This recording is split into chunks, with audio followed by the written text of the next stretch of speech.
Great. Hi, I'm Eileen, and this is a Friday value video, and this is about neck pain and long car rides or drives, depending on whether or not you're behind the wheel. So I'm going to try to cover a few things in just a very few minutes, because that's what the Friday value video is all about, hopefully keeping it anywhere from 3 to 5 minutes. And so the goal is, if you're driving, what can you do if you get neck pain when you're driving, especially if it's a long drive, right? So what happens with most of us is, you kind of end up doing this. Now, this puts a lot of stress on the muscles all around the neck. It also rounds out the lower back, which reduces the stable support or foundation for your spine, which allows your neck to feel really safe and happy up there because there's lots of good support down below. So we want to make sure that we're doing all the good things that we can do to try to prevent that neck pain from happening. And if we're not able to prevent it, at least minimize it, depending on what's going on in your world and the reason that you have neck pain. And trust me, a lot of the times it's not the neck. About 90% of the time, it's some other body part. Could even be your ankle. So watch some of my videos and you'll know what I'm talking about. But for right now, if you're driving and you do this, that's going to create that neck pain over time, because the head weighs a lot more when it's forward because of the physics thing, right? A longer lever arm. And so you want to get your head up over your body. So just doing simple things like chin tucks, right? Where you're not tilting your head back, you're pushing it back. Think about the back of your head, maybe pushing into the headrest if it's in the right position for you, but you want to try to make a double or a triple chin. And I know I've had patients in the past who said, I don't want a double chin. I say, you're not going to create a double chin. You're just going into that position briefly. It's not going to make you have a double chin. Okay. All right. Now, that's a really good thing to do. The other thing to do about the low back is use a McKenzie roll. I love McKenzie rolls. As you can see, the strap will strap to the, and this is an original McKenzie roll. I think they're about $20. You can get them on Amazon. You can get them on, if you don't like Amazon, you can go, there's optp.com.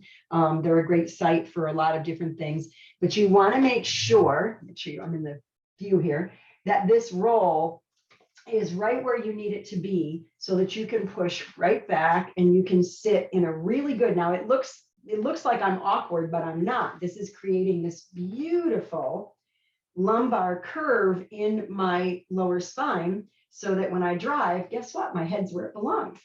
Now, when you start to lose that lumbar curve, that's when your head comes forward. So look, I'm going to sit up nice and straight. I'm making sure I've got a nice lumbar curve and my head's where it belongs. I'm not going to purposely do anything with my head, but as I round out my lower back, look what happens. My head comes forward. So you really need that nice lumbar curve.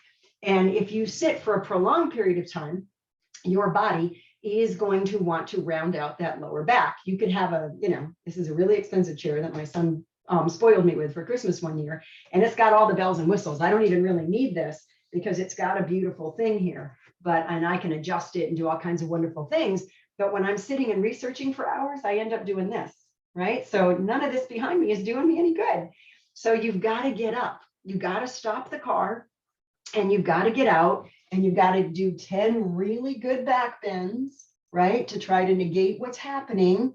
And you also have to do some really nice squats, but I call them chair squats because we're not trying to burn out our quads. We're trying to make sure our power source has regained some blood supply. When you sit on a muscle forever, it kind of shuts down and stops working. So just get out as often as you can, every couple of hours at least. No matter how long you've got to go, you've got to take care of yourself, right? If you don't, nobody else is going to do it for you, right? So there's a couple of things. There's some other things you can do. Now, some of these, depending if you're driving, better off if you're a passenger. You always want to be really safe when you're driving, but there's things you can do to mobilize your pelvis when you're seated for a long time. This is great to do on a plane. Anytime you're stuck sitting for a long time, you want to mobilize your pelvis. So you can go back and forth between an anterior, which is kind of pushing your tailbone back toward the chair, and a posterior, which is flattening the low back. You can go back and forth between an anterior and a posterior tilt, right? and just mobilize that pelvis. Now, I don't know how safe that would be to do when you're driving. I guess you could do that if you got your foot careful on the gas, or maybe you've got cruise control, right? So that's the back and forth in the sagittal plane. Those of you who study under me, you know what I'm talking about with the sagittal plane, forward and back. What about the frontal plane, side to side? Well, you can do lots of things. If you're driving, again, I don't know how safe this would be if you're driving, if you can make sure you're staying in your lane and you're completely safe. But if you don't think so, don't do it when you're driving. But the goal is for the ribs to shift, right? So my ribs are shifting left and my pelvis is going right. My ribs are shifting right. Mirror image for you would be the opposite. And my hips are going left. So you want to get that nice, it's kind of like, almost like I'm lifting a butt cheek and my ribs are shifting on top. That's going to give you that beautiful mobilization in the frontal plane. And then of course, transverse plane. Well, if you're sitting, you know, and you've got the seat behind you, you might be able to slide forward just a little bit and do a little bit of nice rotation. But if you can't really do that, you can sort of slide one knee forward and then slide the other knee forward. Now, of course, my chair is moving because it's a swivel chair. But if my chair wasn't moving, you would just see my knees coming, right? And I'll show you from the side here. So that knee goes forward, that knee goes forward. And that's going to give you that nice transverse plane mobilization in the lumbar spine. So there's lots of things you can do. You just want to make sure you're not sitting still and not moving for hours. I have a good friend and colleague who I worked with many years ago. I haven't seen him in quite some time. Hopefully he's well. But he loved to play poker.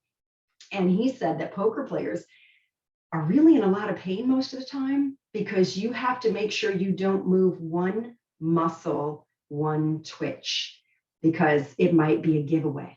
It might be a way for them to figure out, oh my gosh, I know they're bluffing, or I know they've got a good hand.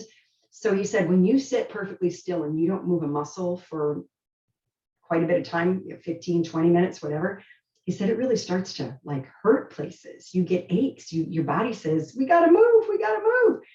So move, you know, motion is lotion. So don't sit in the car forever without moving, and take care of that neck. Do those beautiful chin tucks.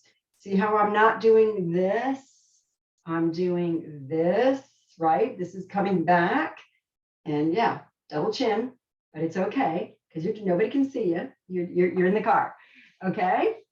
All right. I hope you enjoy this one, and I'll see you next week. Bye, everybody.